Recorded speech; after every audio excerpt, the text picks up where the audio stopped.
Hey, I just want to take a moment to let everyone know that this video you're about to see was originally filmed for my patrons only over on Patreon. I was joined by Tim from over at Military Arms Channel, Mac himself, and he came in and we had a discussion about the future of the Second Amendment on YouTube.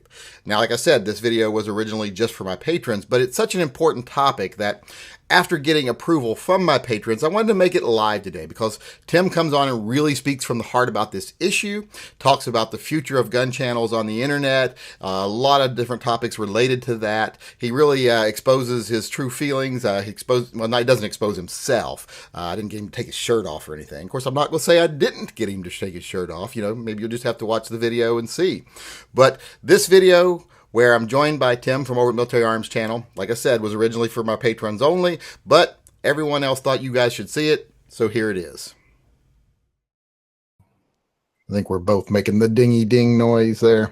There's no way I can mute it without hearing you, with not being able to hear you. We are live here. Usually takes a little longer than that. But I am joined by Tim over at Military Arms Channel. I just want to first off let Tim know this isn't going to be professional at all. I know you're used to being on channels that have their shit together, and as you know from way back before YouTube days, I definitely don't have my shit together. So this is going to be a little bit. It's okay, man. You know what's funny is this live stream stuff is still new to me. I haven't done a whole lot of it, so yeah, I just fumbled through it, man. Well, I've been doing it I didn't even use that excuse. I've been doing it for years now, and still haven't got the hang of it. Oh man. Mute my mic or when to not do this or not do that. I think I'm becoming that old person that I used to mock when I was in my teens. You know, I know. I've been around this technology my entire life, but for whatever reason, it seems to get harder and harder to use every year. I don't know if it's the technology is getting harder because, I'm in my 50s now. And I've always been pretty technologically savvy and pick things up pretty easy. And I think things are actually easier to pick up now because back when we first started doing computers, it was, DOS and all that kind of crap. And yeah, you had to know how to type a website if you wanted to get to it because it didn't just jump into your fucking lap like it does nowadays. But still, nowadays, I think it's what it is I've gotten older and I just don't care enough to try. Yeah, could be. Just like I'm like, oh, I got to click 3 buttons. Well, fuck that. I'll find something else to do. So yeah, as people could tell, it's probably not going to be a very advertiser friendly video because I said fuck. But I think we're just demonetized anyway. All we have to do is say gun, freedom, Constitution, Bill of Rights. That you're screwed now, man. So we're done. Yeah, this is already demonetized. I'm on my chat. People knocking on my door, my kids probably, or we're having our house cleaned right now too. So it's probably my sister. My sister cleans our house once a week for us because she feels sorry for me. Let's see here. Well, I pay her too, so it's not just pity. But I wanted to do my first ever Patreon only chat today, and I've had this scheduled from earlier. Like last week, I told people this week I'd do my first Patreon only chat. So we're going to have a small audience today. We're not going to get that 800 to 1200 people we get quite often. It's probably going to be 100 people, maybe at most, I would say.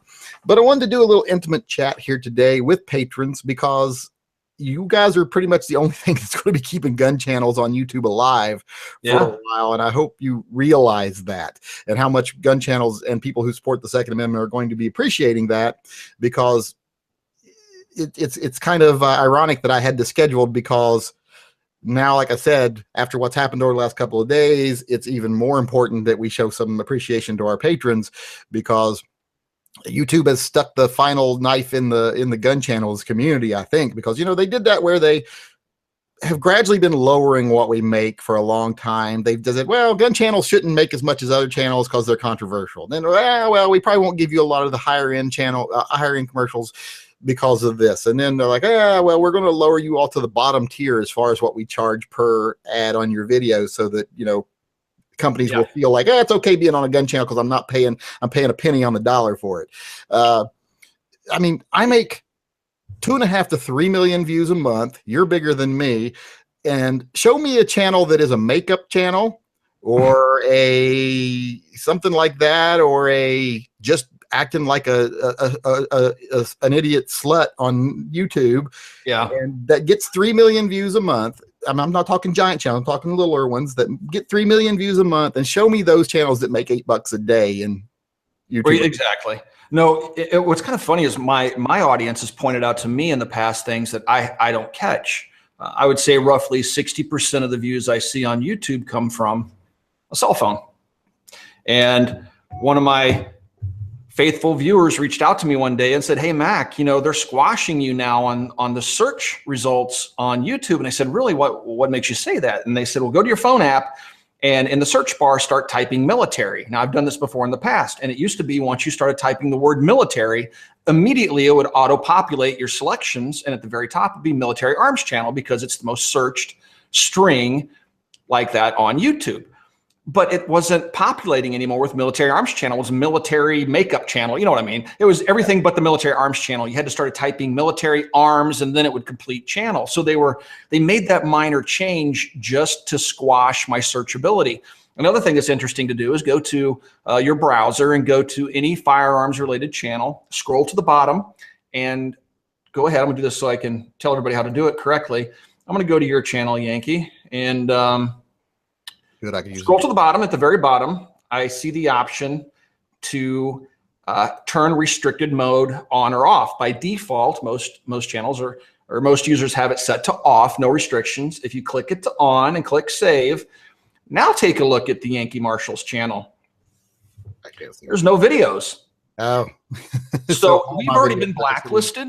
And what that does is, I mean, this happened a few years ago where YouTube started bucketing content types for advertisers. And so it used to be that if you ran an ad on YouTube, it would just go to all channels, just whatever, just randomly serving up ads to all channels. This is after they butchered the partnership program.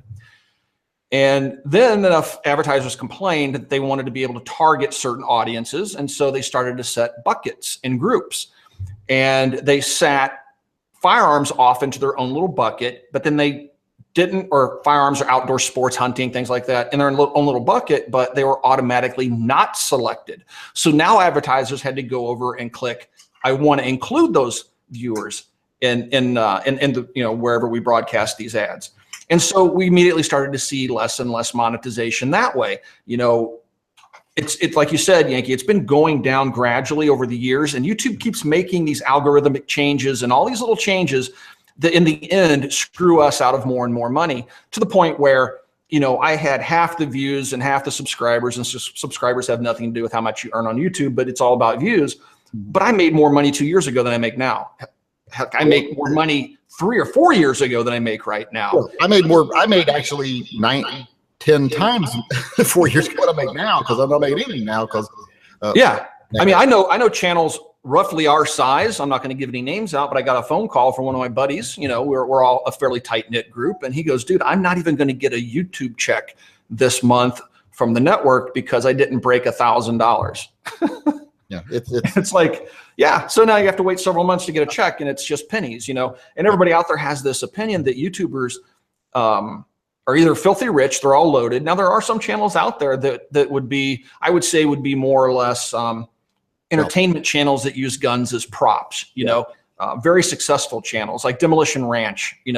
Matt knows a lot about firearms, but I would say he's more of an entertainer than a firearms channel in the traditional sense, in that he talks about like reviews or talks about details of firearms. He just goes out and does fun and cool stuff, and he has a very broad audience. He's been less affected by this than we have. But everybody I talk to, if you take a look at the Zombie Go Boom lawsuit, I don't know if you've seen that yet. I posted on my Military Arms Channel Facebook page. I posted a link to it. But Zombie Goes Boom, they're suing YouTube for this, and they're claiming they've lost 90% of their monetization. That's pretty much what I'm losing right now. Is about 90%. Yeah, I mean, they've literally decimated anybody that uses a firearm. And some people are saying it's even more broad than that. Of course, it goes over into conservative speech. We're seeing channels that people deem to be right wing or whatever.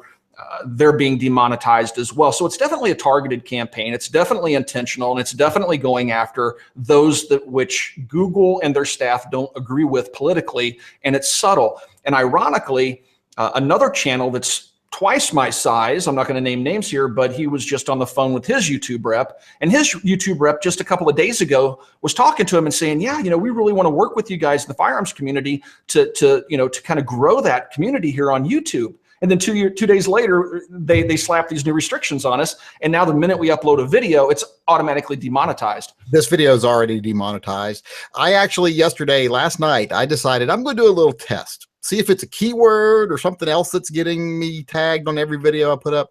So I made a video where I just basically stood in front of the camera and said, I like cookies. Everybody likes cookies. Everybody should have a cookie. And then basically just did that for like a minute and then put it up on there. Just put the title was called cookie video and no tags, no description.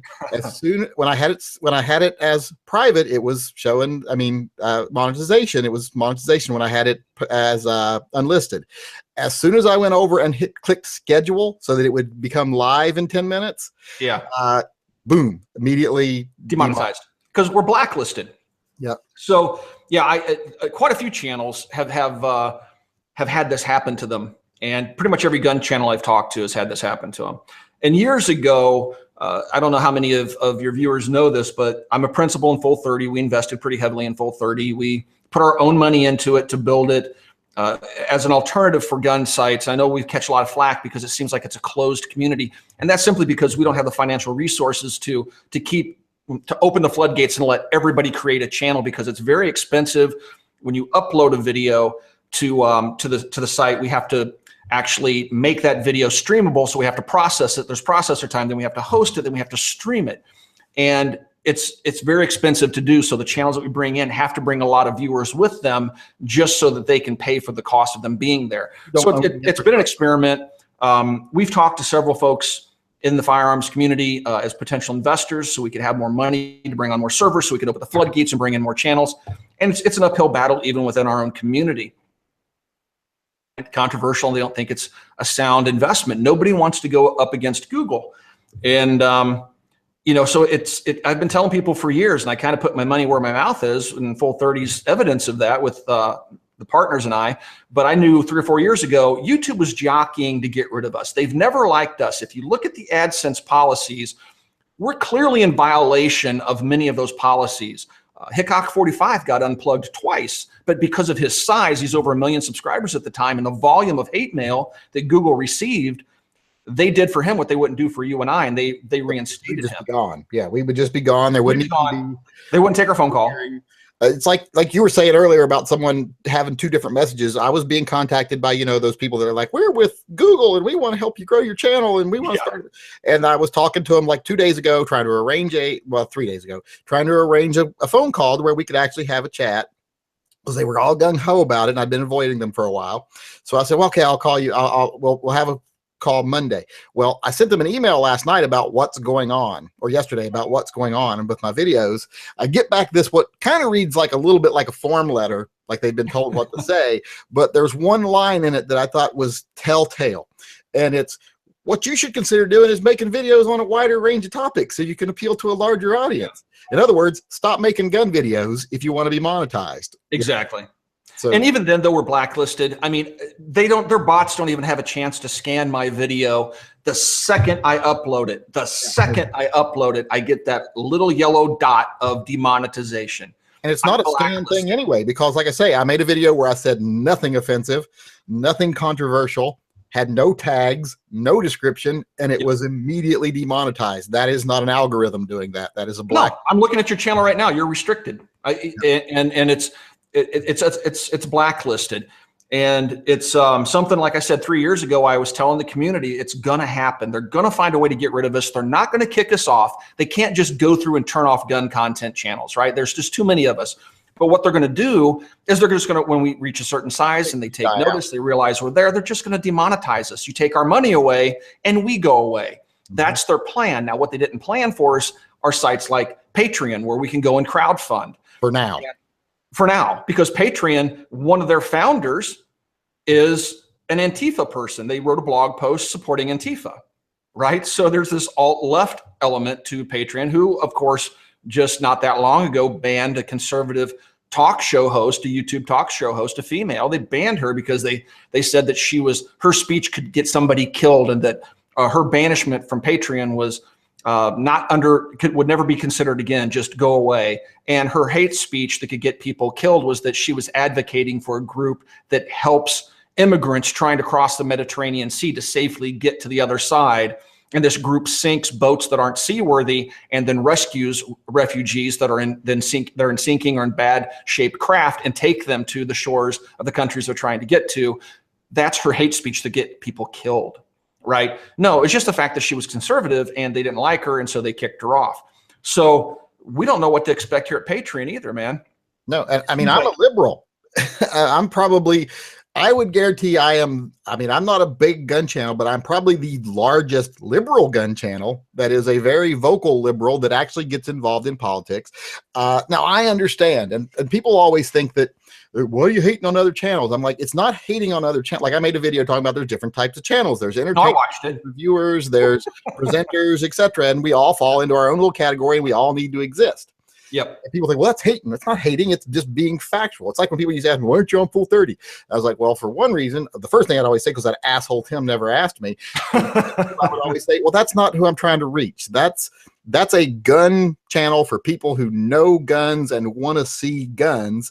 I'm the guy who's not really that big of a, I'm a big gun guy, but I'm not like a professional gun guy. And I'm not trying to preach to conservatives or show guns to gun people. I'm trying to maybe have liberals stumble across my gun channel, which is why I think it's so important that people be on YouTube, because, everybody gets on YouTube, young, old, whatever. And when they're searching stuff, they might come across, hey, I actually do want to see what a rifle does to an iPhone, or, hey, there's someone talking about the political thing that I'm looking up right now, but turns out they're a gun channel, so, and then they get to see gun channels and the people doing them and go, hey, that guy's just like my cousin, they're not, the nut job that they're always portrayed as. So I think it's very important we be there. If you watch my videos, you'll notice there's one thing I never do. And it's not only just watch my videos, but read my posts on my Facebook page or on Instagram. There's one thing that I never do. I never say Democrat or Republican. I never draw party lines, because first of all, I don't believe that. I think our partisan politics is definitely what's killing our country. People don't really care about the person they're talking about with regards to a politician. All they care about is Democrat or Republican. It's a team sport. Go Republican, go Democrat. They don't even know who's running for office or what they've done in the past. If they got an R or a D in front of their name, that's who they're voting for. It's a spectator sport. I never say Republican or Democrat, leftist or whatever. It's either gun or anti-gunner, because you as a liberal, or however you want to identify yourself, as progressive, liberal, whatever. I'm a classic liberal. If you take a look, Google that sometime. It's just, I'm a libertarian, man. Leave me alone. I leave you alone. I don't care what you do. I don't care how you do it. I don't care what you believe in. It's irrelevant to me. I believe in freedom and freedom for all. You should do whatever you want as long as you're not physically hurting me or stealing from me. What difference does it make? But I never make those party distinctions, because at least in my estimation, 30% of my viewers would self-identify as being a Democrat or a progressive. Being a gun owner isn't something that's exclusive to white Republicans between 28 years and 35 years of age. That's not who gun owners are. And I think there's sometimes black Republicans own guns too. Pardon me? Sometimes black Republicans own guns too. Sometimes. Yeah. It's, you know what, man? It's like, it seems like every group, of course I own a gun store. And right after Donald Trump became president, we saw a lot more females that maybe identify as, we don't ask people their party affiliation, but probably identify as left leaning or Democrats coming in, buying firearms. We noticed more other minority groups, gay couples, things like that were coming in buying guns, because they felt, this is what the irony of it, and they openly started the political debate. I never started a political debate in my gun shop, but they felt that the country was coming unstitched because Trump became president, and they saw in the future turmoil, and they felt that they need to be protected. And it's a complete role reversal, because when Obama was president, all the right-leaning or people that might identify as Republicans were buying guns because they were scared that Obama was going to bring about the end of the earth. So it's funny watching this pendulum swing. I sit in the middle because I identify with no party. I think partisan politics is what's tearing our country apart. And it's just wild to see this. Perfect example of what you're talking about, how people don't even care. I see all these people coming on, like, come on, Yankee, get on the bandwagon of Kid Rock for senator. And I'm like, why the fuck would I ever vote for that guy for senator? He's never shown me anything that he's even a decent person, much less someone I'd want representing me in my government. But you're just saying that because he's Republican website told you to vote for Kid Rock. Right. And it's sickening to me to watch it. I watch CNN, I watch Fox News, I watch MSNBC, and I watch them all during the election. And watching those channels, it's like oozing partisanship, all of them. And it's just mind-boggling to me. And the people that control the media control the masses. All this stuff that's going on in Boston and Charlottesville and all this stuff right now, all this stuff is being manufactured. It's almost as if it's a distraction. And I'm not a conspiracy theorist, but it seems to me that the only people that serve to gain from causing divisions within America are politicians, and politicians that may have another agenda. If they can cause riots, if they can cause civil unrest to the point where they have to call out the National Guard and impose curfews and things like that, people tend to approve of more legislation that would ban more things that would further restrict our freedoms. You know, today we're seeing, I think it was in Boston, and this is mind-boggling to me, being 49 years old myself. As a kid in the 80s growing up, I never thought I would live to see this in America. But the two different groups in Boston protesting today were one group that was pro free speech, and the second group was anti-free speech. Who in the world in America would argue in favor of anti-free speech, argue against free speech? Well, see, I'm going to disagree. How do we get here? I'm going to disagree a little bit because I don't know if the other group was anti-free speech because I haven't watched the news today, so I can't really agree. I was just listening to the radio on the way out to the range, but that's what I gathered from the radio, and this is from CNN and Fox. I have satellite radio. See, one of the problems I run into with a lot of people about these demonstrations and about YouTube in general is people keep yelling, "My First Amendment right, my First Amendment right, my First Amendment right." And I'm like, you people don't understand what the First Amendment is. All the First Amendment says is the government isn't going to interfere in your right to speak freely against the government or address grievances, say what you feel, and to peacefully assemble. After that, if you go out and stand on a soapbox on the corner and shout N-words or the devil and a bunch of people beat the shit out of you, well, they may have broken the law, but that's the consequence of your free speech, and that's not the government restricting you. So therefore, that's not a violation of your First Amendment right. That's just you getting your ass kicked for saying something stupid. Right. I kind of feel the same way about big protests. If 10 racists show up and 1,000 anti-racists show up and they end up beating up the racist, well, that's not a First Amendment violation. It is a crime. And whoever starts the fight should go to jail, because, you know, I'm not going to support violence on either side yet. Because I'm not going to be some of these people that says, "Oh, I never will support violence," because I think a lot of problems can be solved by punching the right person in the face. Growing up in the military in a really rough town, I've seen a lot of potentially big problems get stopped early because someone punched them in the face at the right time. So I'm not going to say that, you know, violence is never the answer. The application of force at the right time certainly has its benefits. Which is what I've been trying to express to people is like, you know, even with groups as vile as Antifa or whatever you want to think they're good or bad or whatever, you can't say that they should never use force. You should argue with their justification. Like, this is not the time to use force. You're not doing it for the right reasons, and you're not doing it at the right time. We can't fall into that trap of saying never is violence the answer, because that's what they want us to fall in. That's not true. I mean, if you take a look at, all you have to do is read the Federalist Papers or take a look at our founding fathers and what they said and how we even came to have a First and Second Amendment. You know, our founding fathers gave us the Second Amendment because if our government becomes unhinged and steps outside of its boundary, outside of its box too far, and it no longer listens to the will of the people, it is our job as citizens to put the government back into its box. Now, we can do that through voting and we can do that through freedom of speech, but if those fail, that's why the Second Amendment is there. It's a check and it's a balance. It gives the ultimate power of government to the people. Our government rules at our consent. If at any time the majority of us decide our government no longer serves us, it is our obligation to throw that government out. And if that means marching on Washington with rifles and pitchforks, that's what it means. And that's exactly what our founding fathers put the Second Amendment in place for. It's not about sporting purposes or hunting Bambi. No, that's what I tell people. It's about fighting for liberty. And if you take away my freedom, I have the right to take it back by force if necessary. It's like I was watching, and I like Tina Fey. I'll admit, I think she's funny. When she does Sarah Palin, it's hysterical. And I find her writing 30 Rock, I like that. But she made a comment during a thing she was doing on the news the other night where she said, and there's militias all over the country with rifles, and they're not cops. They train themselves, as if that's a horrible thing. And I'm like, that's what should be. There should be militias all over the country, because we're already to the point where the government does not serve us. Look at the 10% approval rate of Congress. Oh, I agree. To the point. See, this is one thing that I struggle with, though. I warn people. I never want to live to see a civil war here in the United States, because first of all, it's neighbor against neighbor. People that advocate for civil war have never been in the military, certainly have never been in a combat situation or been in a situation where people are actually being killed. When a civil war breaks out, your children, your family, they could very well be killed. You're going to be shooting at your neighbor. Your neighbor is going to be shooting at you.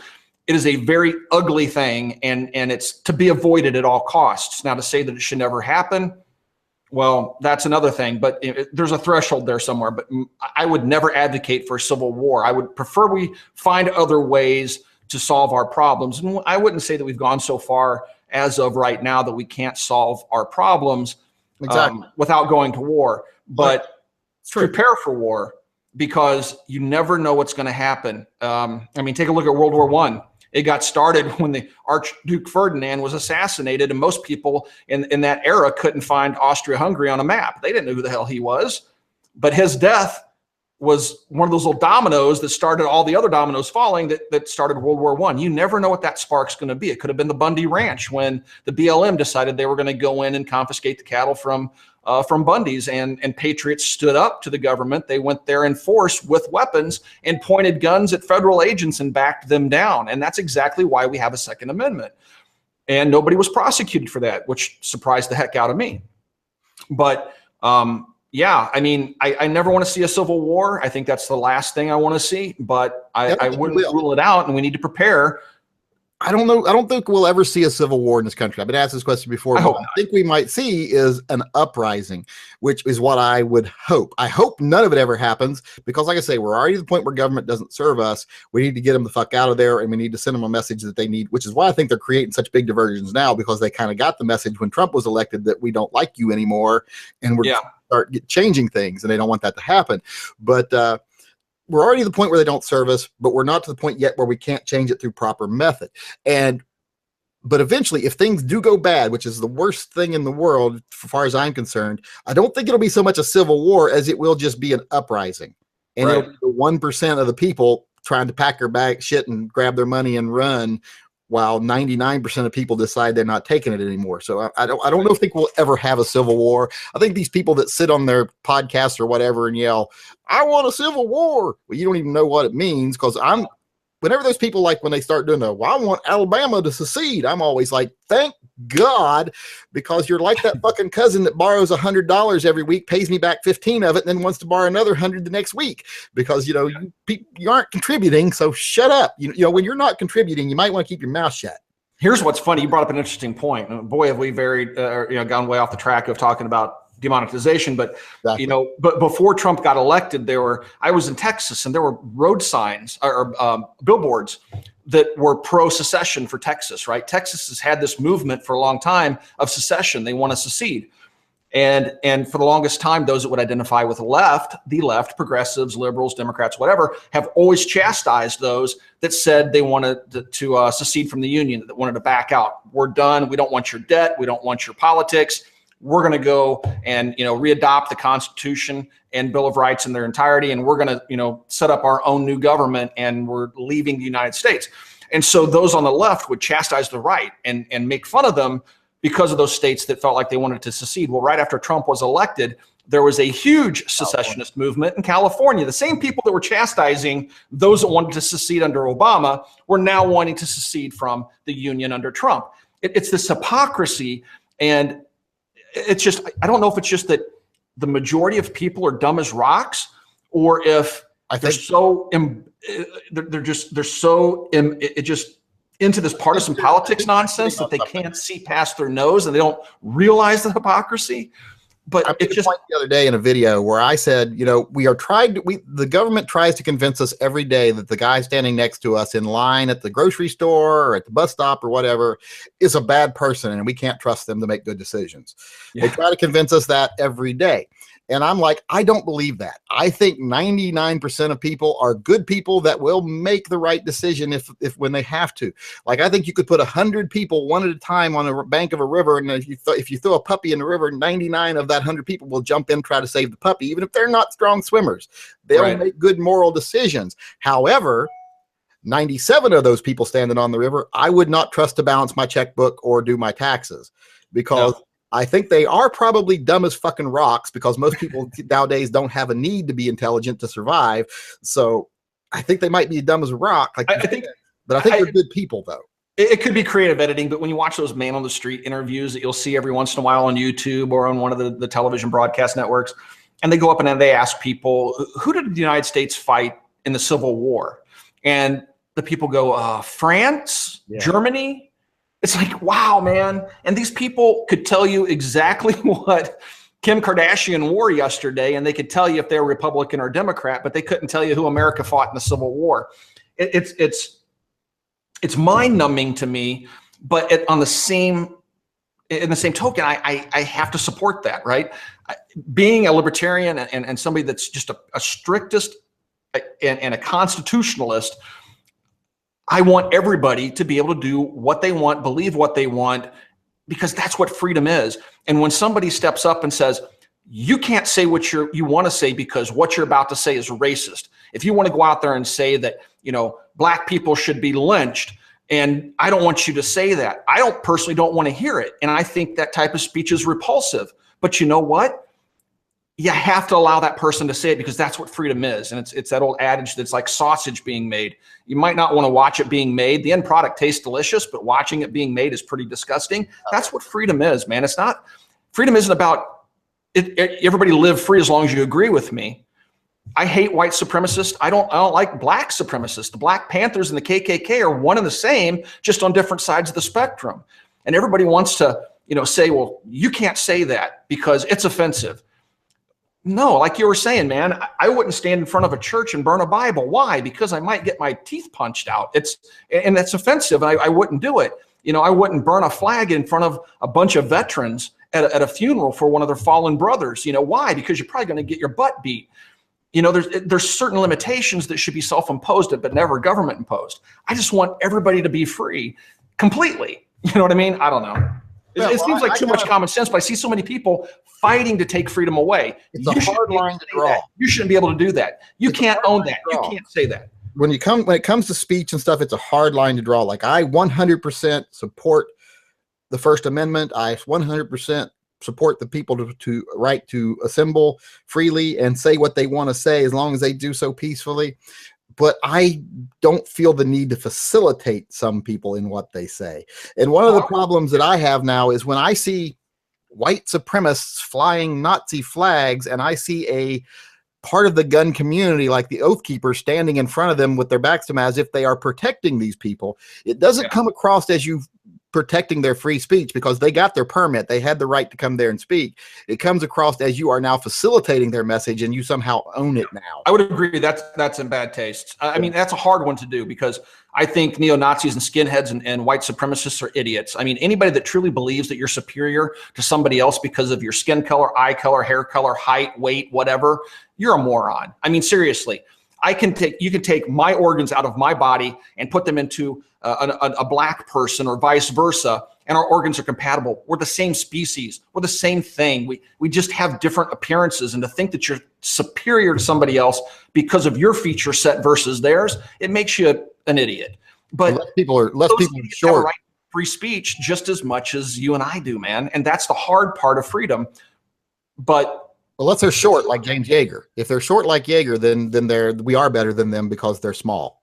So that's the one exception. It has nothing to do with race, color, creed. It's height, or redheads. I also maintain the belief that redheads have no souls, and therefore they are. Well, I can't say I agree with any of that, man.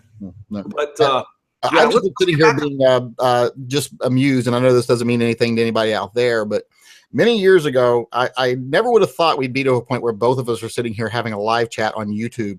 Because I look back to an email you sent me once saying, hey, I think I'm going to start a channel on YouTube. And I was like, we would, although I have no fucking clue what YouTube is. And that seems like it was just yesterday. I know. We used to converse. What people don't know is you and I used to go and converse on many of the discussion forums I don't even go to anymore, like the High Road. And what was the primary one we used to hang out on? I'm trying to remember what it was. It wasn't ar15.com. It was something like the High Road or I can't even remember the names. I got banned from half of them. Masad Ayub got me banned from one of them. I've gotten banned from the 1911 forums because I went on, Kimber rants and whatnot, but that's how I started. And I remember when I did, I remember I started the YouTube channel just before you did. And we were both actively posting, in essence, what would be a review, because you and I are a lot similar in that we like to buy a lot of guns because we're curious. And so when we get a new gun, we'd post a picture of it and we'd post our thoughts. And that, for me, that progression was natural. When YouTube popped up, I thought, well, let's just make a video. It's a lot easier. And I'll post a link to the video because it's cooler to have a video versus a still image. And that's what got me into YouTube. And then when I started seeing people say, hey, post more videos, man, and I watched my subscriber count grow, I thought, man, there's something to this. Never in my life did I think I would quit my corporate job or get laid off, but I knew it was coming, and become a YouTuber and a gun store owner. That was something I never even planned for, man. And it's so weird, but there was a time at YouTube when you could make a living making videos. And despite what the trolls will tell you, that was the promise of YouTube when it first came out, was the fact that you could pick up a camera and post videos. And if you built an audience, you can make a living being a content creator. It's decentralized information, something I believe in wholeheartedly. It's still true for a lot of things. Like if I would have when I started to do my channel, I was also a big electronics guy. I love cell phones, electronics, gadgets. I always got the newest cell phone, always had the newest watch, the newest new electronic shit in my house. And at that time I knew I could start an electronics channel and would be making 10 times more money than I am now. Yeah. Guns were more important because there's that whole freedom aspect behind them where there's not that so much behind cell phones. And both of us could have done something else on YouTube too. Yeah. But we felt there was a reason to do gun content. And like you, I started kind of accidentally. I did a video. It was on one of those forums that I can't remember now, that someone said, hey, how do you take a Smith & Wesson 645 apart? I can't get the slide off mine. I kept trying to tell them and I couldn't figure it. And they're like, well, make me a YouTube video. And I'm like, well, I don't know how to do that. And they're like, just film it with a flip phone or whatever. Because I knew I had the flip videos and stuff because I was big into technology stuff. Yeah. So I did it and put it on YouTube. And that started all of it, because I come back like 3 weeks later and there's like tons of comments and people are like, oh, that's a good explanation of how to take that gun apart. Can you show me how to do this gun or that gun, or tell me how to do this gun? And it just snowballed from there. And you know what's funny, man? It's like, I remember when your channel took off, and I remember back in the early days when you did a lot of text overlays, like right over your face. Mm-hmm. It was text. So you're talking and putting up text at the same time, but it was so different because we've all taken different tacks in how we've done our channels, right? So that's what I find is interesting about the diversity of the gun culture on YouTube, is that we all do different things. Like Nut and Fancy is just hardcore. This bolt turns right, this one turns left. This is how it works in this environment, and I've tested it for a year. And he's real hard, what I consider a reviewer. Now, I think in your video you deemed me to be a reviewer, which I thought was kind of funny because I don't really see myself as a reviewer, because I do a lot of out-of-the-box tests. I'm sorry? Some people are mixed. I don't think very many people are 100% anything. Like I am 50% activist, 30% reviewer, 10% presenter, and 10% just dick. Maybe he says presenter, but basically the way I look at my videos is, I started off trying to do the gun review, but I don't find them to be fun for myself. I thought I sucked at it, right?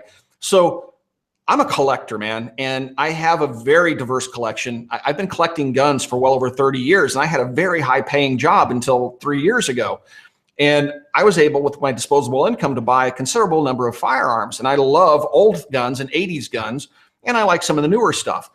And so I look at my videos as more of a, hey, come with me and hang out with me at the range type of video. I'm not going to go into great detail. I'm going to share my thoughts with you. If it malfunctions, I'm going to show you the malfunction. If I don't like it, I'm going to tell you I don't like it. But it isn't this detailed long-term testing of a particular firearm and I get down to the nuts and bolts of why this is better than, product B, I'll just say this thing's awesome or this thing sucks and I'm happy with the purchase, or man, I screwed up. Which I think is kind of a presentation. I see those as presentations, like, hey, look what I got, I'm going to show it to you. Yeah, pretty much. And that's it. But, I maintain, I've resisted the temptation to take sponsorships from gun companies and stuff like that, or for gun companies to say, hey, let me send you a gun, a check for $5,000. And that's not to begrudge, as you've said, that's not to begrudge the channels that do that. We're all trying to find our way in life, right? I don't care how you monetize on YouTube. And some people make commercials for a living. That doesn't mean they're bad people. They make a commercial for a living. That's their job. If you do that, that's fine. I have no problem with those types of gun channels. But for me, I want to maintain my autonomy. So when Remington puts out a lemon, I can say it's a lemon. When my H&K fails me, I want to say my H&K fails me. When my SIG sucks, I want to say my SIG sucks. I mean, I don't want to be constrained by being afraid of putting off my sponsors by speaking my mind, because I'm a very opinionated person. You put me in a room with 10 people, I'm going to try to dominate the conversation subconsciously. And I'm very opinionated. And I just can't do that. And that's why Patreon seemed like a solution for me, because when YouTube yanked the money out from underneath of us, I thought, well, what am I going to do now? How am I going to finance this thing? Well, I thought that was a good and a bad thing, just to break in a second here, because I thought actually, and I know we're saying here that this is awful and YouTube is horrible, and they are horrible, and it's an agenda. They're trying to get rid of us, but I like to try to see the silver lining. I mean, I know I may not see them that way in my videos because I intentionally try to piss people off a lot. You come off a little bit crossly and salty, man, but yeah. Which is one big difference between you and me. You will say something that you truly feel, even if it's going to offend someone. Sometimes I'll say something just to piss off people that I know I want to piss off. Yeah. But one of the good things I think about it going away, and I'm trying to look at the silver cloud, the silver line to the cloud here, is I have noticed that channels your size and my size, we're lucky because we can get on Patreon because we weren't making big money on YouTube. Right. We're trying to replace a subsidy income here, like a little side income, and we're able to do that through Patreon. If you're Hickok or you're Iraqi veteran and you lose your income from YouTube, you're not going to make that up on Patreon because, the 3 million people that sub to a big channel, or 5 million or whatever, they're not going to go over to Patreon. It's still going to be the same tiny little percentage of people that support us that support them. Yeah, I agree. They're going to be yanked down immediately to our income level, and they ain't going to be able to handle that. They can't live like me. I'm a bum, but I don't spend money on anything but guns. People are like, why do you buy guns? How do you afford to buy guns? I don't smoke, don't drink, don't go anywhere. You don't drink either. Yeah, me either. I have no vices. I don't smoke. I don't drink. I don't gamble. Las Vegas is the most boring place in the world for me. It is for me too. Well, every time if I lost $100, gambling in Las Vegas, I'd be so mad because that's $100 put towards a firearm or ammunition. That's how I feel about it. People are always like, I'm playing this slot machine. I'm like, how much can you win? They're like, you can win $1,000. I'm like, well, I'd rather keep the $1,000 I already have and go buy a gun. That's exactly right, man. We're a lot alike in that regard too. But I always tell people I don't spend a lot of money. But other big channels, they can't do that. They've built an infrastructure. They've built a system. They've got fans that are that want product from them.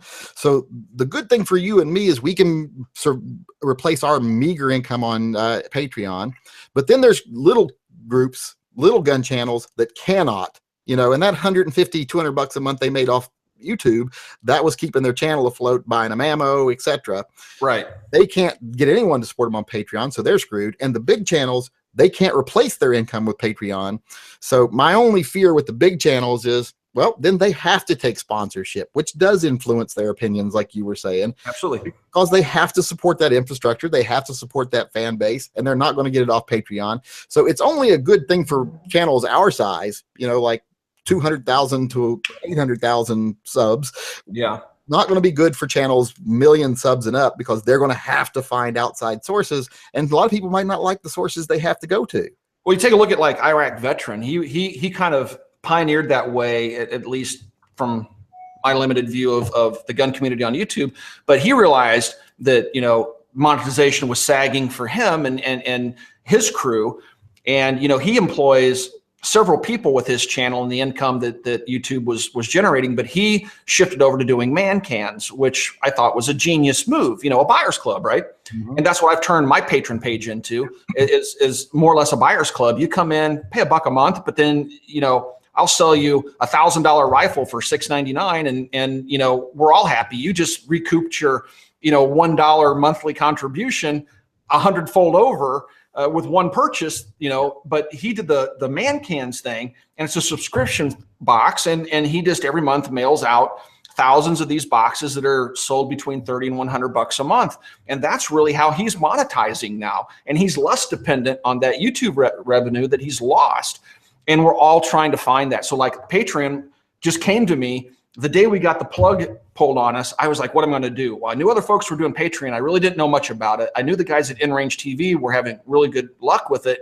So I just quickly made a video, made an account on Patreon, posted a video live on YouTube and on my Facebook page. And, immediately my closest fans started to come over and kick in a few bucks here and there. And it made the world of difference because it completely offset my losses on YouTube, which allows us to continue to grow. But yeah, which will keep us on here, because it's the same thing with me. If it hadn't been for Patreon, I wouldn't be doing this anymore. And it wouldn't be because, in my case, solely the cost, but I have a family.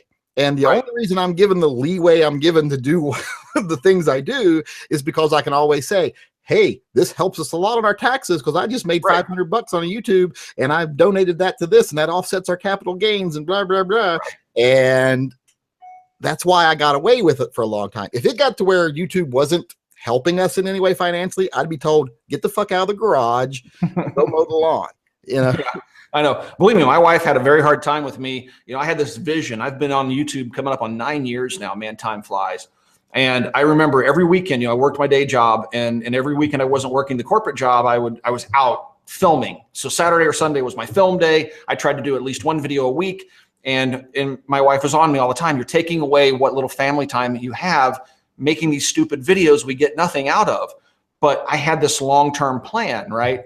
And slowly she started to see that this is what he really wants to do. And as it built, and while I was still working the corporate job, I found investors and a partner, and we set up Copper Custom. We started to build a gun store. And so I started this progression. I'm sorry? And for some reason, I still in my head call it Cooper Custom. Cooper. Well, I have one of my sons is named Cooper, so that's fine. Yeah, and maybe that's why I'm doing it. Maybe that's why I'm doing it, because I knew that. That's why I'm calling it Custom.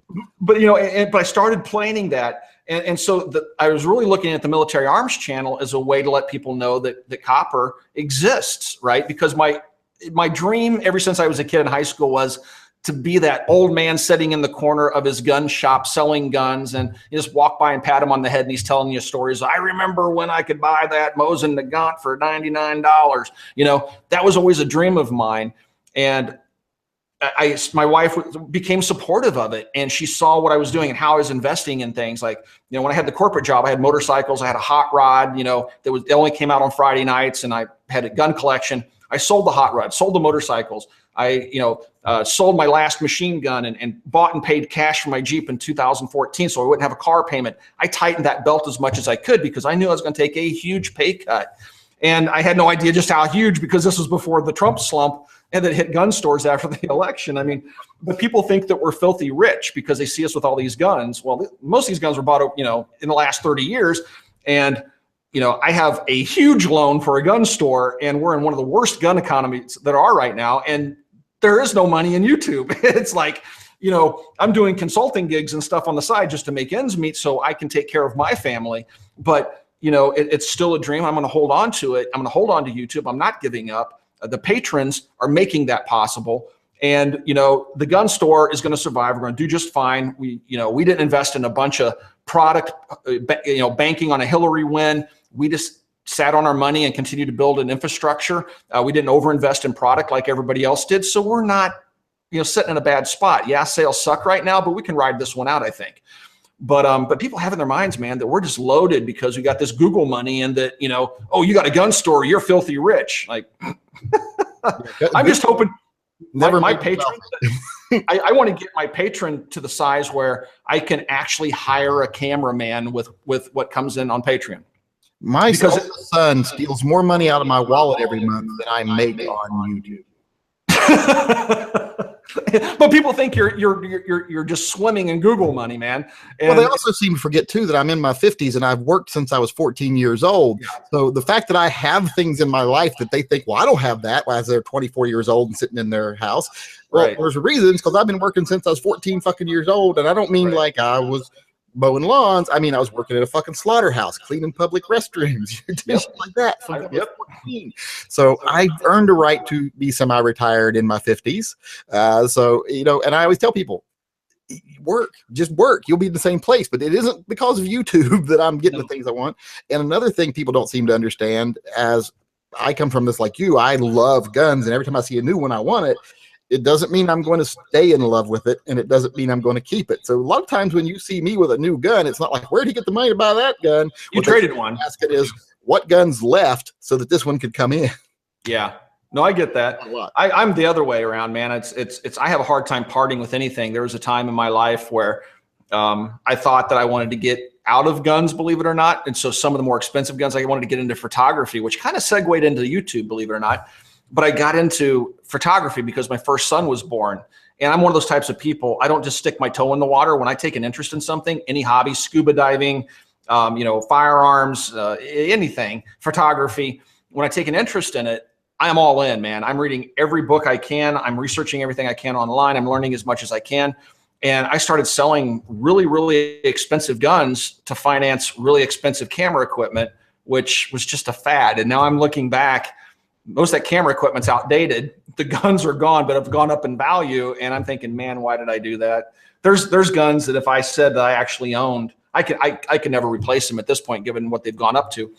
People wouldn't believe me. I'll give you one. I owned a PSG-1 from H&K. I mean, I think at the time I sold it for $13,000 so I could buy a bunch of camera gear and lenses. And those things are what, $20,000 or more now?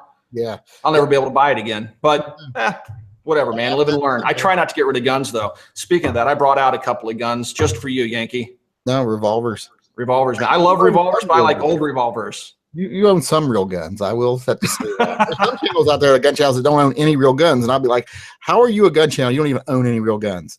I do, man. But what's funny is I just started bringing them out. But I love military firearms, obviously the military arms channel. So the revolvers that I have are of military pedigree, and I'm going to start showing more and more of them. But I didn't bring any out for the chat, but I always have several revolvers sitting around because I'm doing something with them on the table. And yes, since this is patrons only, you can see the new Kimber K6S. You're showing that thing off. What do you think of the Kimber revolver? I was kind of shocked that they got into the revolver game. This revolver is one of those, and it's weird. I'm going to do a video on it. It's amazing how such a good revolver that does 99% of the things right can totally suck because they do one thing wrong. And that little teaser will tell you kind of what I feel. Huh. Interesting. I've always, you know, I like Kimber back when they were in Clackamas, Oregon, when they got bought out, and I probably watched the quality go down. And it's to the point today where I wouldn't buy a Kimber 1911. I used to say buy a Springfield, but now I'm mad at them. I'm like you, I'm very politically active, and I have a very long memory. And when somebody screws over gun owners, I don't forget. Me too. When people ask me questions about them, I'm like, who? I'm pretty sure I've never heard of a gun manufacturer by that name. But sadly, 2 years ago, I was saying, if you want the most bang for your buck, as far as 1911s, go look at a Loaded series from Boom.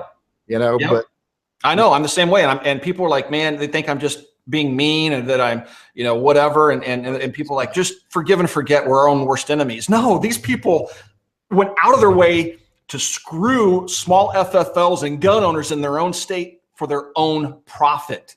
Yeah. And I mean, it is beyond inexcusable. And to think, oh, well, let's just get past it. The only reason you want to get past it is because you want to buy a new XD or you want to buy a new range officer. You're doing it for you're willing to trade freedom for a product. And that is sickening to me. I will never forgive Springfield Armory until the Reese family sells it to somebody else. As long as someone owns that, as long as that same family owns that I'll never buy another one. Never buy another one. Never promote another one. Never say their name on my channel. I'm sorry, I'm saying their name. The company that shall not be mentioned. But yeah, but like you, I'm an activist, man, and a lot of stuff I do behind the scenes. I just got some challenge coins. I posted a picture on Instagram from gun owners of California. through copper, we're buying the old, this is classic, man. So the California Highway Patrol is retiring their old Smith & Wesson 4006 TSWs, but they all have a unique serial number that has CHP, or California Highway Patrol, as a prefix to the serial number. So it's a collectible firearm, and that gun was only made in that configuration just for the chips. And so they're retiring those guns, going to new guns, and we're buying them. We can't sell them to people in California. We're selling them for a really good price, but $15 of every sale that we make, and we've sold hundreds of them, we take $15 and we give it to the gun owners of California. And they sent us a nicely handwritten thank you card and 2 challenge coins, which I posted on Instagram a little while ago. And I'm not doing that because I want a pat on the back. I'm doing that because I personally, I think it's funny that I'm taking guns out of California. I can't even sell to Californians. I'm taking guns out of an anti-gun state, selling them for profit, and taking part of that profit and giving it to a pro-gun organization in California that fights for the rights of the California citizens. To me, that's just hysterical, funny, and it's sticking my thumb in the eye of a corrupt government that needs to be replaced. But yeah. I mean, we're all activists, man. I know that you're an activist too. I like to think I am, but then sometimes I sit back and I'm like, am I an activist or am I an instigator? I'm one of the other. A little bit of both, man. But it's like one of the things you just said about how you're giving back some money to California and the gunner groups there. It's amazing how people don't understand. They think that what we do, well, for one, they think that who we are is who we are on camera, because I'm definitely not who I am on camera, because who I am on camera is the Yankee Marshal, and here I'm just Marshall or Marty or whatever you want to call me, or David. But they also don't know what we do outside. It's like someone the other day bitched at me about well, there's 2 different ways I get bitched at. One is like, you take all this YouTube money, blah, blah, blah, you're a beggar. I'm like, if you saw what I earned on YouTube and what I donated just to, no-kill animal shelters last month, you'd realize I didn't even break even. And if people bitch at me because, well, you support all these animal charities, but you don't do anything for real humans. I have 2 adopted children and I'm a licensed foster parent. Right. So shut the fuck up. Don't make judgments off people on just something you see on videos. But they don't know what I think right now, and you're probably going to want to stick your finger in your ears for a few minutes because I'm going to talk about how much I hate the NRA. But I don't like. No, go ahead, man. I was there a year ago. I don't like the NRA. I don't see them changing. I don't think they're going to change. I think they're a bunch of fucking liars. I think you are too generous in giving them the benefit of the doubt, because I think they've stabbed us too many times.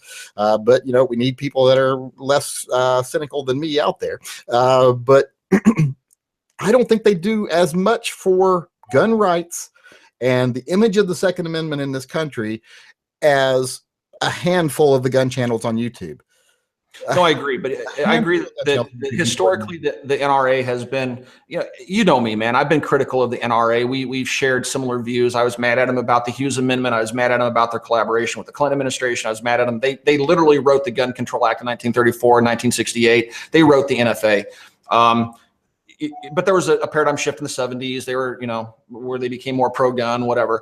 But I've always had a problem with them, and I would vote year by year with my dues. But the reason I've switched gears on the NRA is because at the 1,000-man shoot that took place recently, Pete Brownell at the time felt that he was probably going to become the next president of the NRA. And I've gotten to know Pete Brownell. When I'm sitting there having coffee with him that morning, he reached out to me because I assume because he knew I was a staunch critic of the NRA and busted their chops quite frequently in social media. And he wanted to sit down and have a conversation with me one-on-one. And we sat down and I aired all my grievances going back, to the 30s, right, that I have with the NRA, all the problems, fighting Heller and their opposition to Heller when they should have been throwing money into seeing it through to the end in the Supreme Court, and them jumping at the very end after they fought it the whole way and then claiming victory. All that stuff just rubbed me wrong. I laid it all out on the table, man. I don't pull my punches. And I told him, this is why I have a problem with the NRA. And he said that, there's a good chance that he was going to become the next president of the NRA. I asked him about what he did. He's a big hunter and outdoorsman. I got to know more about Chris Cox, who owns machine guns and suppressors, and that's what he primarily shoots when he goes shooting. I started to learn more about these people, and especially Pete in general. And I've stayed in communications with Pete.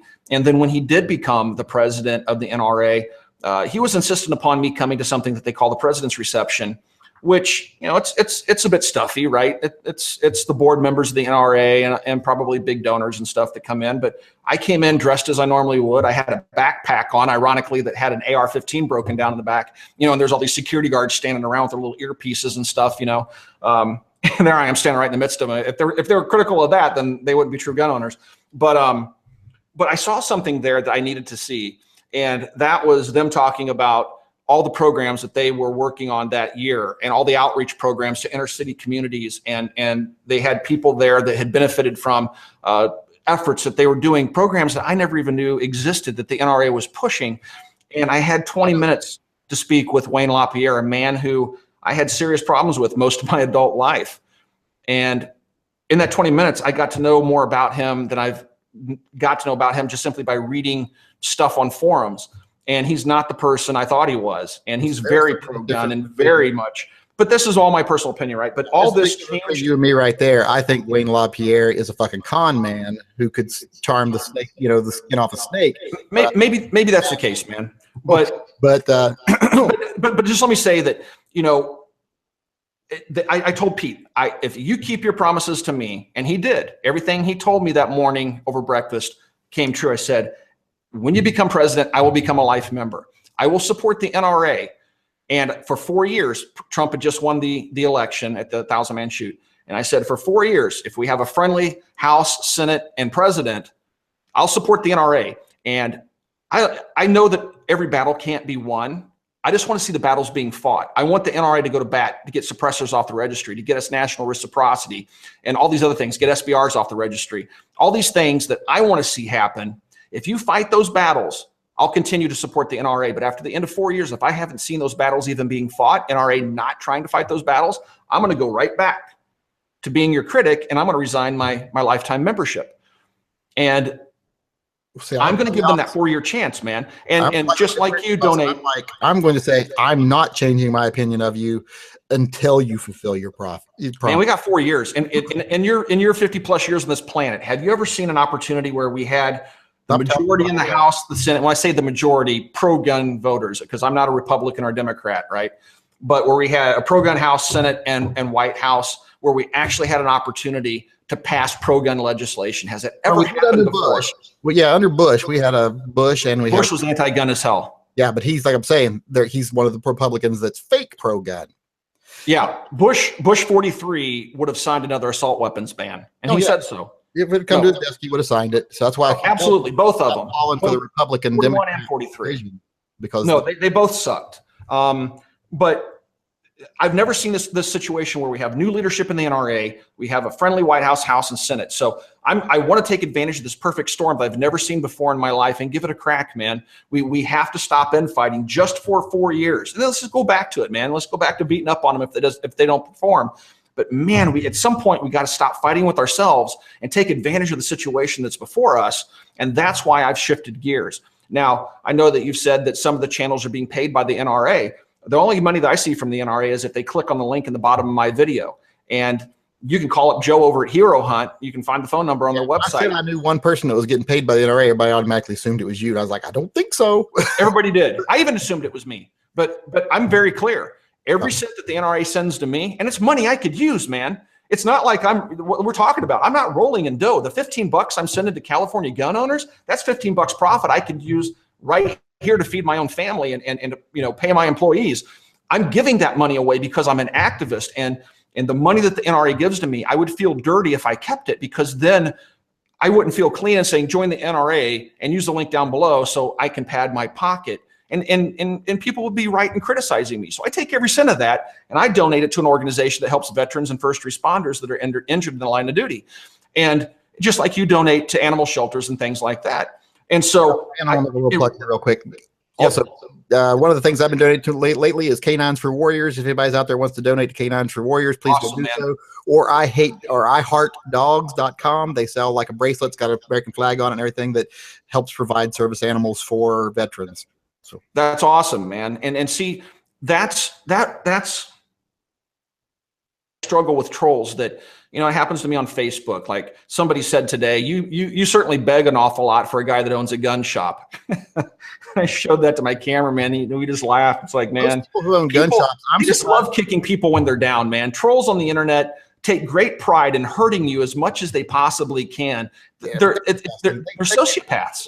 They can't really hurt anybody because we all know who they are. I mean, it rolls off my back, man, but they are trying their level best to bring you down and say you're a paid shill, you're filthy rich, and you're conning people, you're begging people for money. That's like saying, and let's go back to the Patreon thing, begging for money. No, it's like saying that actors are begging at the box office when you go pay $15 to watch a movie, or that the Walking Dead cast and crew are begging you through DirecTV when you pay your monthly subscription fee to watch that entertainment. Patreon is just allowing our audience that consumes the content that we produce at cost to ourselves. They're directly supporting us voluntarily. That's not begging. Begging is getting nothing in return for the money. What I don't understand is people on the other side who feel like they deserve something for free. I'm like, where did you get this entitlement mentality? I mean, it didn't exist in my generation. So I'm like, where are you getting this from? Right. I don't know, man.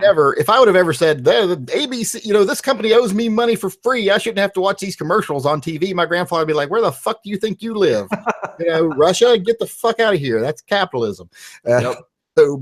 But yeah, for whatever reason, you know, but this goes back to when the internet, you know, both you and I are old enough to remember the internet when it just got started, right? And when the internet it started off as ARPANET and moved into the internet, and it was supposed to be free, and it was very much a university thing, and it was built by it was funded by the government as a backup during the built by Al Gore. What's that? It was built by Al Gore. Yeah, it was built by Al Gore and myself. Al and I worked together collaboratively on built the internet.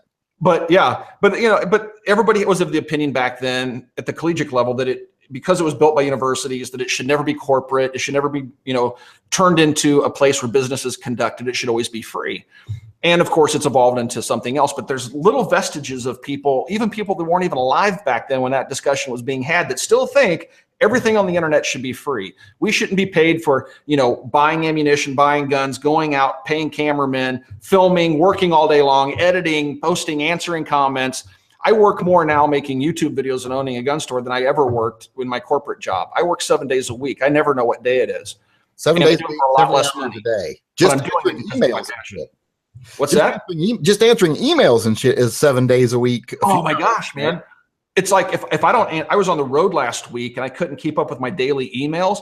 At the end of 2 days, I had almost 600 emails I had to sort through. Yeah, and I had like 2 days where I couldn't make a video recently because I got drywall in my eye and got an eye infection, and I didn't think people wanted to watch videos with pus oozing out of my eye. And I started getting emails for that, like, where the fuck are you at? What happened? You know, like, you owe us these videos. No, it's not those people. Most of the people are people that like just want to enjoy your videos. Because I love when someone sends me an email saying like, you know, I've been sick recently and I enjoy watching your videos. Help me get that. I love that stuff. And that's probably what I love the most. And then next, what I love most is people who say, hey, I went out today and bought a gun because you got me into it, or, you know, or I've tried a revolver day for the first time because you suggested it. That's what I love about, that's why I do my channel. But, you know, there is the reality of it's got to be money coming in, or else you can't spend the time doing this stuff. No. And you know what? I love being an activist. I love helping out other folks. And when we set up Copper, it's an online store for the most part, and it's a brick and mortar as well. But when we moved from our old location to our new, you know, my partner and I had a discussion whether or not we would even have a storefront, you know, be open to the public. And we both agreed every single day that we're open, at least a minimum of 5 fans that have never been to the store before come into the store. And typically it's much more than 5. And I have people come in from as far as China and Europe. I mean, I had a couple of guys come in from China. They flew into Las Vegas for a flashlight, you know, trade show. They bought their own plane tickets to come to Chicago, rented a car and drove over to see me, not even knowing if I was going to be at the store. Thankfully I was. And they wanted to do an interview because in China, they have their own version of YouTube because it's a communist state and they kind of clamp down on what they can, you know, do outside of China. And so they have their own little YouTube. I shot an interview with them and I said, hey guys, let's go grab some lunch. It's on me. And they couldn't believe I would take them to lunch. And I said, guys, I'm just a dude with the camera, man. I'm not a celebrity. I don't see myself as a celebrity.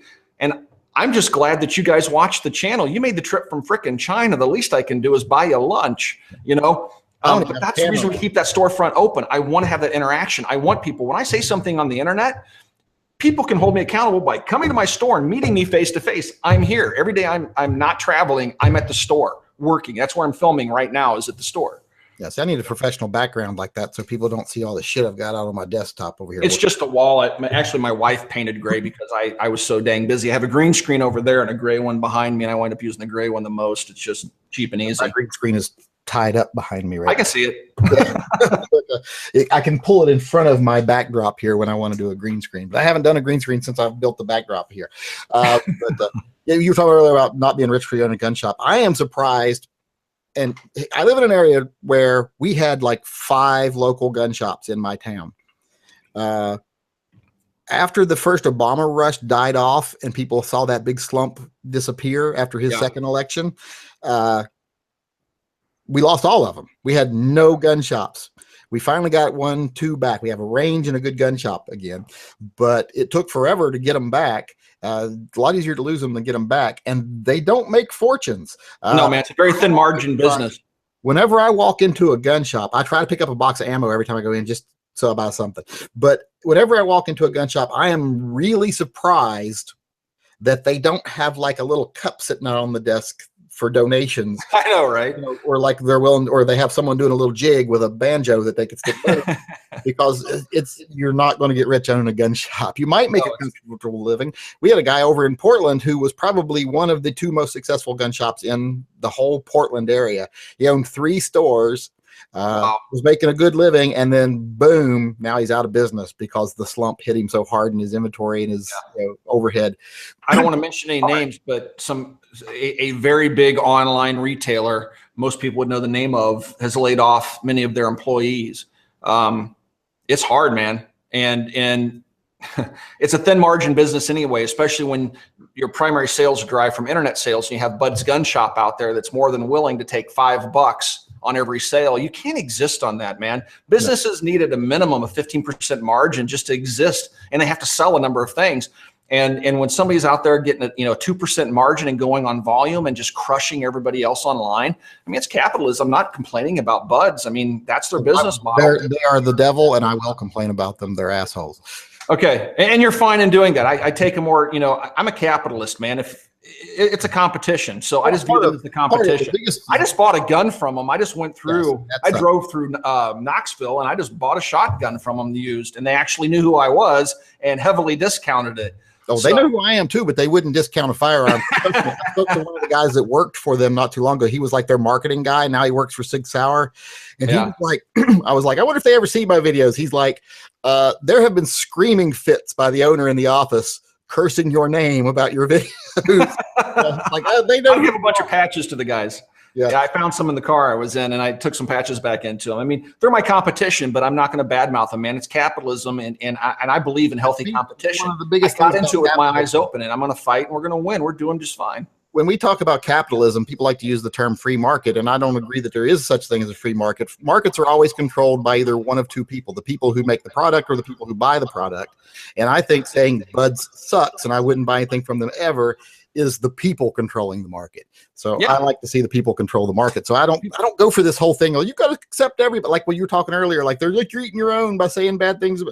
Fuck them. If that company that tried to put other gun shops out of business and tried to hurt gun rights and tried to sell us out for money that we're not going to say their name, I don't have to support them just for the sake of feeling like we're all one team. There's certain businesses I absolutely won't support. Cheaper Than Dirt's another one. Yeah, Cheaper Than Dirt. People always ask me, why are Cheaper Than Dirt dead to you? And I'm like, do people have such a short fucking memory that they can't remember that Cheaper Than Dirt, after we had the first Obama election, or after Newtown, they actually pulled orders back from UPS that were literally about to go to people's doorsteps, told those people, fuck you, gave them their money back, and then tripled the prices on everything. Yep. So I was like, even after every shooting and every panic we had since we've had a gun store, we have never raised our prices to be like the other people that were trying to capitalize. Cheaper than dirt was the worst. Now there is supply and demand, and if you can't buy new product to put on the shelves and all you have is what's on hand, of course you have to mark that up some, because you may not be able to replace it. If you don't have anything to put on the wall to sell, you're going to go out of business. So you better make money on what you have. I understand that. But people that go from cheaper than dirt, where they were selling a case of ammunition for $300, and then the day after a shooting it goes from $300 to $999, that's just criminal. But it's not criminal. It's capitalism. They did it to themselves, and we have every right to complain about them. I'll never buy anything from cheaper than dirt. Capitalism. I won't mention them in videos anymore. That's saying we'll never buy from them again. That is the fundamental thing of capitalism. That's free market. That is the consumer controlling the market. We vote with our wallets, right? Yeah. But yeah, I'm surprised more gun owners don't hold some of these companies' feet to the fire, like the company that shall not be named. And they have short memories, man. It's like, oh, well, yeah, as long as I get what I want, I can buy it. I'm just, I can forgive them. They said they were sorry. It's like the people that say, well, I can pay $5.69 for a Glock here at my local dealer, or I can save $30 getting it off the internet. And I'm like, well, yeah, but if you save $30 getting it off the internet, you're probably paying 15 or 20 for an FFL. So you're only saving $10, and you're willing to drive your local gun shop out of business to save that. People would do that to save a buck. Yeah. Here, this is what's funny, man. I did a video, and you can find it on my channel if you look for it. I'm going to guess 3 or 4 years ago, maybe 4 years ago. Support your local gun shop. If you go through and read the comments, the majority of those comments are people saying how much they hate their local gun shop and how they suck, how they screw people out of money. They don't know anything about what they're talking about. They're charging $80 more than Bud. Way by the hatred that people have for their local gun shops. Dude, I go in, there's 2 gun shops here in my town, and it's not a very big town. And I go into my local gun shop, and I still buy stuff from them. They're my competitor, but I still buy from them. I'm a friendly competitor. They have something I want because they get a lot of surplus guns in and stuff. If I can get a good deal and they give me great deals, they'll show me what they actually paid for it, and we'll negotiate, a fair price for it.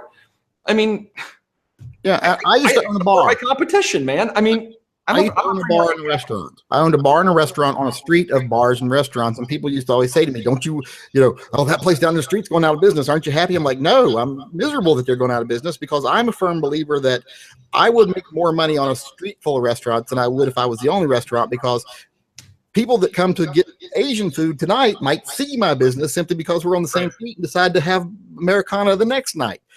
So I'm a firm believer that we all survive together if we all do the right things. Now, if there was a business in there that was trying to screw us all, yeah, I'd be like, screw them. But absolutely. If my local gun store was, pulling shenanigans and trying to undercut me, or trying to do, sending spies in and trying to, into the store, like, well, you're selling that for $3.99, I'm going to sell it for $3.79. I would be less inclined to support them, but that's not what's going on. My business partner and I had breakfast with the owner of the gun shop, like a month ago. We sat down, we had breakfast together. There's no reason to hate your competitors, man. And also there's no reason one of the 2 things I always tell people about their local gun shops is, one, if every gun shop you go to, you get treated like a dick, you're probably the problem. Because there's that. In a lot of gun shops, and there's a lot of people come in that they're the problem. Most of the people that come in that have that issue, they're the problem. But another thing is, they'll be like, well, I would never go to my gun shop because they just gouge you on prices. They want $50 more on a Glock than Bud's does, or whoever does. And I'm like, yeah, and that other company got them for X amount of money because they bought 200 of them. This guy bought 3 of them and paid full wholesale on them, where the other guy paid 80% of wholesale because he bought 300 of them, or he bought 200 and they gave him 50 for free. So it's just, you've got to remember that, and it comes down to me is, they're my local gun shop. If it costs me on average 3 to 5% more to shop local, I'm going to fucking shop local. I always shop local. I always shop local. You'll see guys that'll come in, that'll look at your prices. You'll see them jump on their phone, and they're maybe looking at Buds or whatever.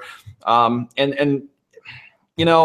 just the nature. I mean, that behavior though is I think people are going to be sad when they see what the ultimate outcome of that is. Walmart. Because you'll have those guys that have the Amazon app open. They'll go into Best Buy. They'll handle the product.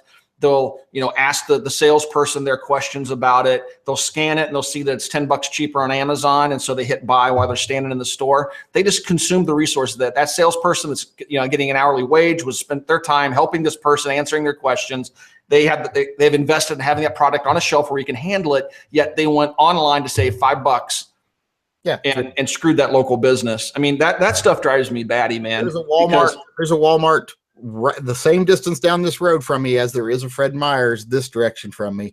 I always shop at the Fred Meyer's, even if it is going to be 2 or 3% more expensive, because they pay their employees well, they treat their employees well, and they take care of their customers. Walmart doesn't, and it isn't worth saving 3% to go to some place where I know the employees are borderline destitute because of what they're paid and treated like dirt, like they're cattle, and they can be thrown away. So yeah, I mean, I just never have understood the mentality of something. What's funny, man? How long have we known each other, like virtually? This is the first conversation we've really had, despite all these years that we know each other in terms of not having a digital conversation. Oh, yeah. And what I find interesting about the conversation we're having right now is we have so much in common in terms of our moral compasses and how we view the world. This has been interesting for me, man. I'm trying to decide which one of us has more gray in their beard.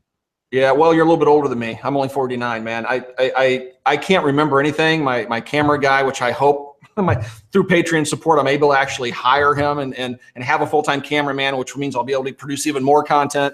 But he's quite a bit younger than I am, and he remembers things like my PS90. I had a problem with. I had to pull the barrel out of it and send it into CMMG for some work, and I couldn't remember where I put my muzzle device, and I was having a conniption fit, man. And I called him on the phone. I'm like, Jason, where the heck did I put this thing? I can't remember where I left it. Did I leave it on your workbench?